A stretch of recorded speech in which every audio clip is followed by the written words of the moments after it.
Assalamualaikum warahmatullahi wabarakatuh. Perkenalkan, nama saya Aryadi Pranata. Nah, pada kesempatan kali ini saya akan menjelaskan bagaimana sih penggunaan BLAS.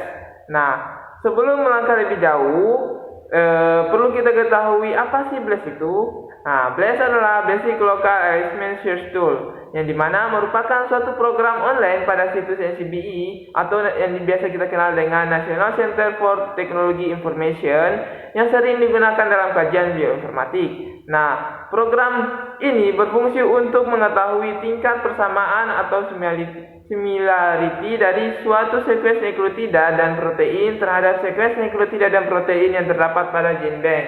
Nah, apa sih tujuan dari BLAS ini? Yaitu untuk memperoleh informasi berupa identitas dari suatu sampel yang belum kita ketahui sebelumnya. Oke, baiklah, di sini saya akan menjelaskan bagaimana sih penggunaan BLAS. Nah, di sini terdapat beberapa langkah, yaitu langkah yang pertama, kita menyiapkan sekuensnya. Bagaimana sih bentuk sekuens itu? Ini adalah bentuk sekuens yang dimana bisa kita dapati pada database GenBank. Kemudian langkah selanjutnya yaitu membuka web browser. Di sini saya menggunakan web browser Chrome dengan mengetikkan kata kunci pada tab pencarian dengan kata kunci NCBI ya. Kemudian kita cari. Ini adalah tampilan hasil pencariannya. Di sini pada tampilan ini kita memilih National Center for Biotechnology Information. Yaitu nantinya website ini akan membuka website NCBI. Kemudian ini adalah tampilan utama NCBI yang dimana terdapat beberapa menu. Di sini saya akan memilih menu BLAS karena kita akan menggunakan BLAS ya, jadi kita pilih menu BLAS.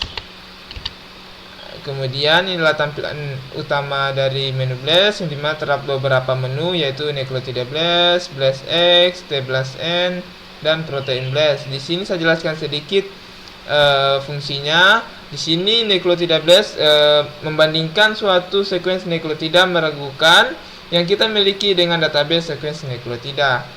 Kemudian kalau BLASX ini membandingkan produk translasi konsep 6' sebuah sekuens nukleotida yang kita miliki dengan database sekuens protein.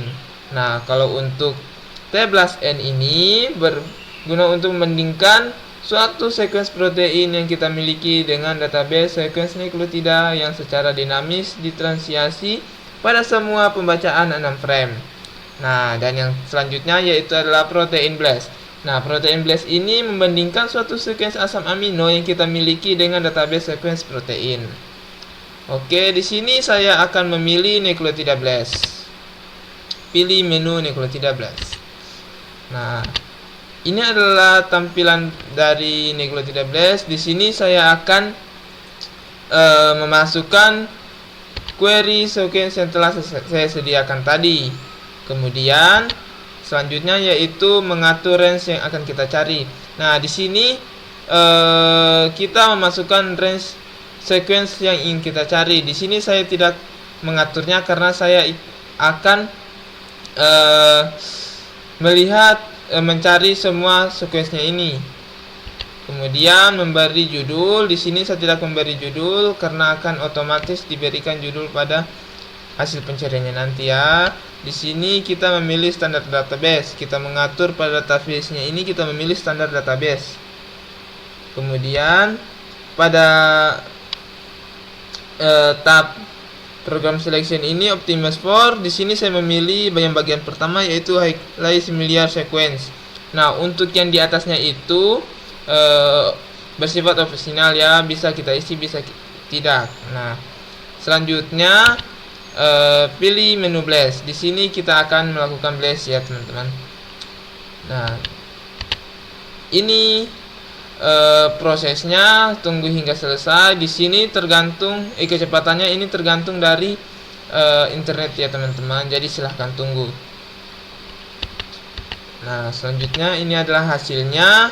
Di sini telah kita dapati hasilnya. Di sini karena saya tidak memberikan nama filenya tadi, jadi di sini tertulis nucleotide sequence. Kemudian programnya itu BLASTn karena saya memilih nucleotide BLAST. Kemudian databasenya NT, query ID, deskripsinya kosong, kemudian molecule type-nya ini bentuknya itu adalah DNA. Nah, dari sequence yang kita masukkan tadi ternyata panjang query-nya itu adalah 412 ya. Nah, ini adalah hasil yang selanjutnya.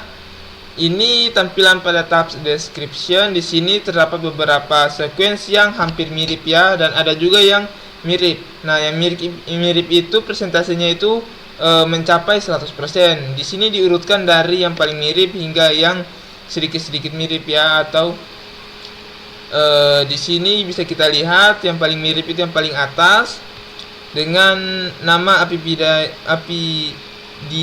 gen SP.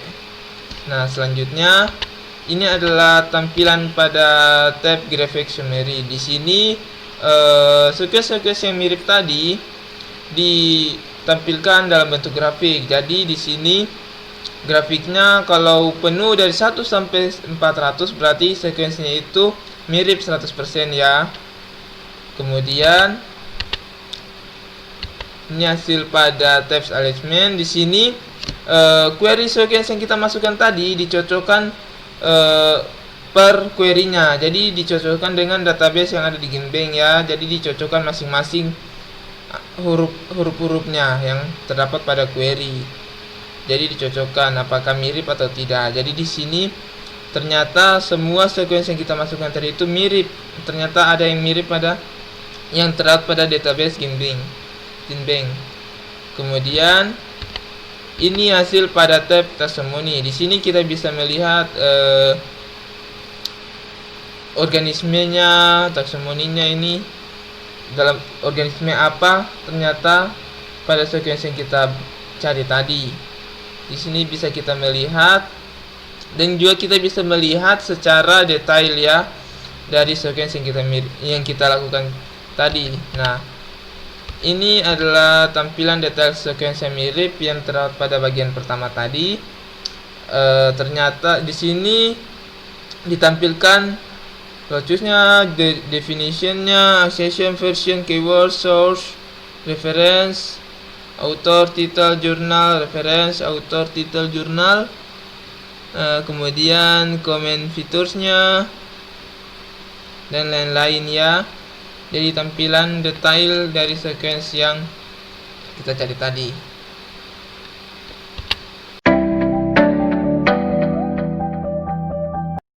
Oke, setelah kita melakukan BLAST sequence, dari hasil BLAST tersebut kita dapat analisis bahwa sequence tersebut merupakan gen Apididae sp dengan spesies insecta.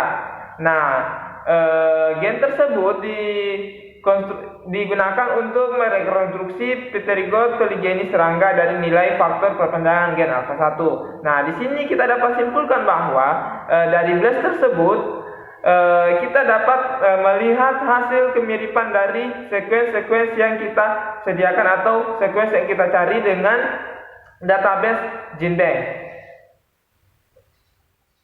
Oke, baiklah, itu adalah analisis dari hasil BLAST sequence.